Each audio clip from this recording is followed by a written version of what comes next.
Assalamualaikum warahmatullahi wabarakatuh. Om Swastiastu, salam sejahtera, namaste.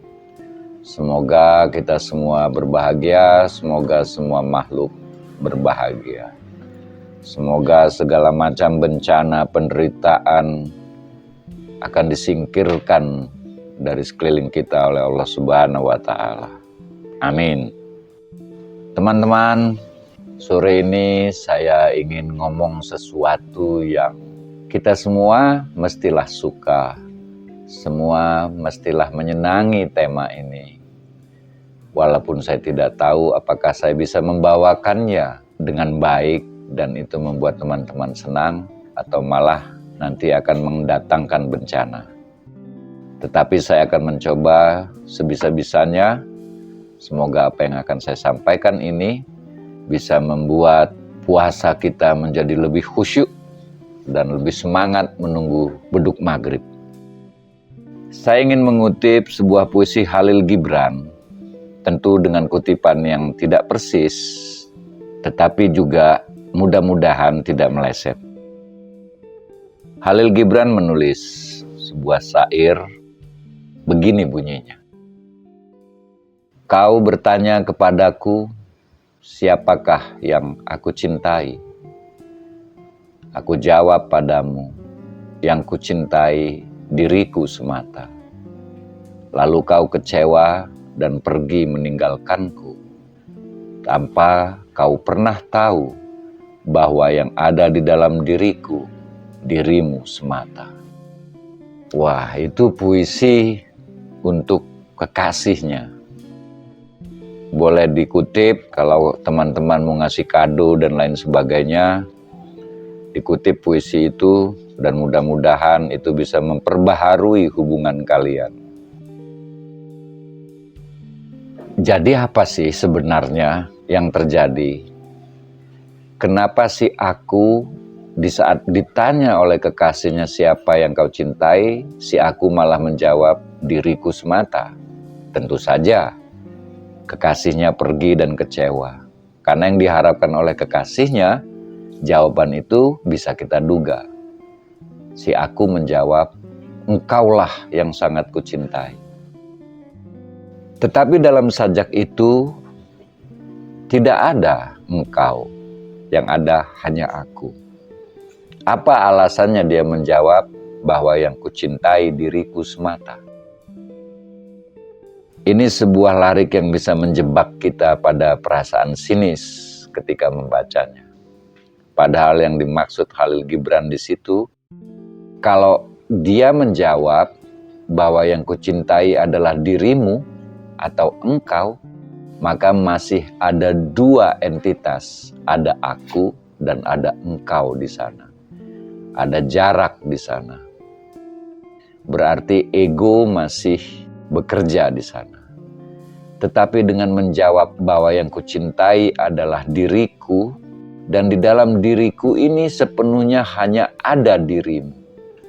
Itu artinya aku sebagai kesadaran egoistik sudah tidak ada di sana. Mudah-mudahan teman-teman bisa memahami ini. Jadi kalau di dalam diriku itu memang gak ada lagi apapun selain engkau, ya artinya isi dari diriku ini hanyalah engkau. Itu mengapa dia mengatakan yang kucintai diriku semata. Karena ku di situ sepenuhnya adalah dirimu. Dan dia menggunakan pernyataan itu untuk menunjukkan ya tidak ada lagi dualitas. Tidak ada lagi aku dan kamu. Semuanya sudah menyatu di dalam cinta. Mungkin di antara teman-teman ada yang berbisik-bisik sambil garuk-garuk kepala. Nah itu kan cuma puisi, cuma fiksi. Itu kan idealnya, di kenyataannya tidak ada. Ya nggak apa-apa juga. Toh kita nggak pernah berhenti membayangkan sesuatu yang ideal dalam hidup ini.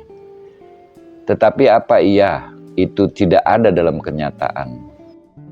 Pikiran yang mengatakan seperti itu merupakan pikiran yang sebenarnya menyimpan keputusasaan, karena kita merasa pada faktanya hampir tidak ada yang mencintai seperti itu. Pada faktanya, semua yang mengatakan aku cinta padamu, sebenarnya yang ingin dia katakan adalah tolong cintai aku. Apakah tidak ada orang yang benar-benar mencintai seperti dalam sajak Khalil Gibran?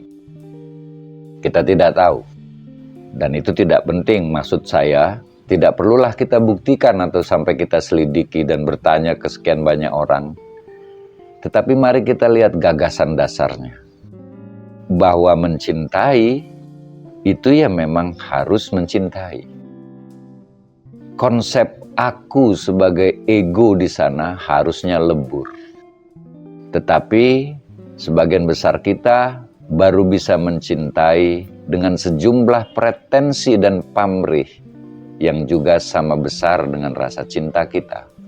Sehingga ketika pretensi dan pamrih itu tidak terpenuhi, kita menjadi tersakiti, kita merasa tercampakkan, kita marah, kita kecewa, kita sedih.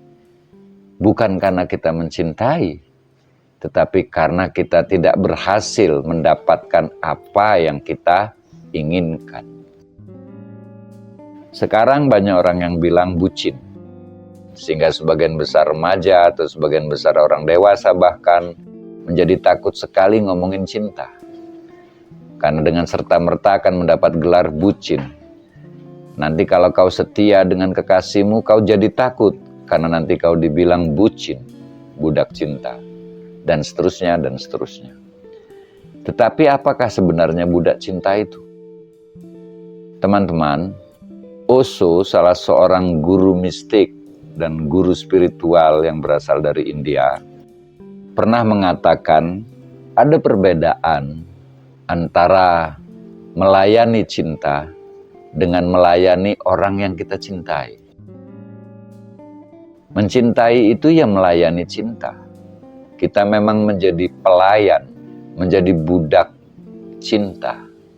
Bukan budak orang yang kita cintai. Bedanya di mana?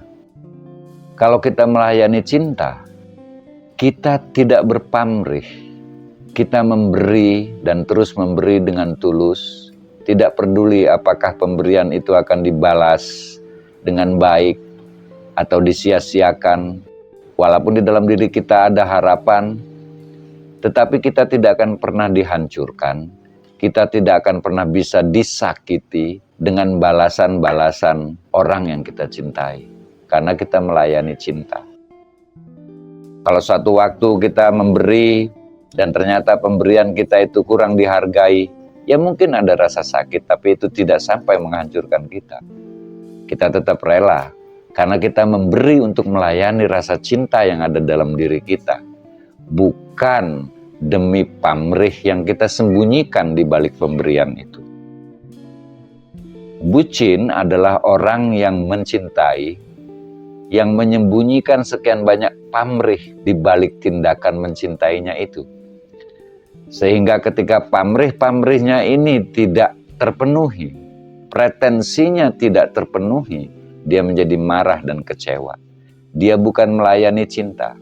Dia melayani egonya sendiri, atau dia melayani orang yang dia cintai, bukan melayani cintanya. Jadi ada perbedaan yang cukup jelas antara melayani cinta dengan melayani ego atau melayani orang yang kita cintai. Jadi Osho mengatakan, jika kau mencintai, maka layanilah cinta. Atau Khalil Gibran juga menulis dalam sajaknya, apabila cinta memanggilmu, ikutilah ia walau jalannya terjal dan berliku. Dan apabila ia berkata, percayalah, meski kata-katanya menghancurkan seluruh mimpimu. Maksudnya apa? Apa kita jadi bodoh di dalam mencintai? Apa kita jadi naif di dalam mencintai? Tidak. Karena rasa cinta membuat kita percaya dengan orang yang kita cintai. Apakah kepercayaan kita itu kemudian dikhianati, atau kepercayaan kita itu kemudian malah tidak berarti, itu bukan urusan kita lagi. Karena rasa cinta membuat kita percaya. Meskipun rasa percaya kita itu kemudian membuahkan luka buat kita akan menerimanya. Bukan berarti kalau kita mencintai seperti itu kita tidak akan terluka. Kita bisa terluka, kita bisa tersakiti, tetapi kita tidak akan marah dengan itu. Kita akan menampanya, menerimanya. Karena rasa sakit itu tersendiri merupakan bagian dari tindakan melayani cinta. Termasuk adalah menerima rasa sakit dan kecewa, itu bagian dari melayani cinta. Jadi cukup jelas bedanya antara bucin, budak cinta. Mengapa dia menjadi budak? Budak adalah seorang yang tidak merdeka. Apa yang membuat dia tidak merdeka? Dia dipenjara oleh egonya sendiri. Dan dia melayani egonya, bukan melayani cintanya. Sedangkan mencintai hanya milik orang-orang yang merdeka. Mencintai hanya milik orang-orang yang dewasa. Cinta yang masih penuh pamrih dan pretensi adalah cinta yang kekanak-kanakan. Cinta yang selalu ingin mendapatkan balasan. Dan lebih sering yang penting adalah balasannya, bukan tindakan mencintainya. Bagi kita, atau sebagian dari kita sadari atau tidak kita sadari, di dalam tindakan mencintai itu, fokus kita, perhatian kita lebih kepada apa yang akan kita terima, balasan apa yang akan kita peroleh dari mencintai. Itulah cinta yang kekanak-kanakan. Mestinya mencintai yang menjadi fokus kita adalah orang yang kita cintai. Kita melayani cinta, mudah-mudahan mendatangkan kebahagiaan pada dia. Dan meskipun dia tidak berbahagia dengan apa yang kita lakukan setulus-tulusnya itu, kita tidak lagi berhutang pada rasa cinta kita, karena kita sudah melayaninya. Jadi, mudah-mudahan ini semua membuat kita tidak takut lagi untuk disebut bucin, tidak takut lagi untuk setia, tidak trauma dengan kata cinta, atau tidak juga kegeeran merasa sudah mencintai. Cinta membuat seseorang dewasa. Cinta hanya milik orang-orang yang merdeka. Erich Fromm, salah seorang pemikir di bidang psikologi, sosial, dan filsafat, mengatakan, bukan jatuh cinta, tapi tegak dalam cinta. Maksudnya apa?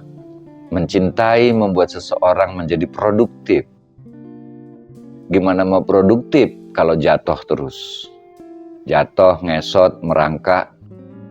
Ya itu belum bisa mencintai, itu harusnya dirawat.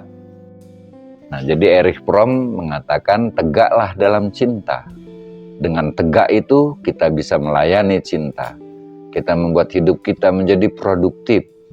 Karena kita selalu ingin berbagi, memberi, dengan apa saja dan kapan saja, sepanjang itu menjadi kebaikan untuk orang yang kita cintai.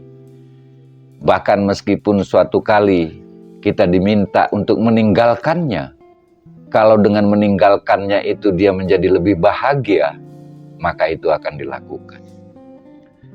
Jadi mudah-mudahan kita bisa berdoa, semoga Tuhan melindungi orang-orang yang kita cintai dari keburukan-keburukan yang ada di dalam diri kita. Supaya apa yang kita lakukan memang benar-benar melayani cinta. Jika itu kita lakukan, insya Allah kita jadi sehat, lahir batin, awet muda, kulit kita jadi cemerlang dan putih, tidak perlu pemutih. Kita menjadi gagah menghadapi segala macam badai dan rintangan.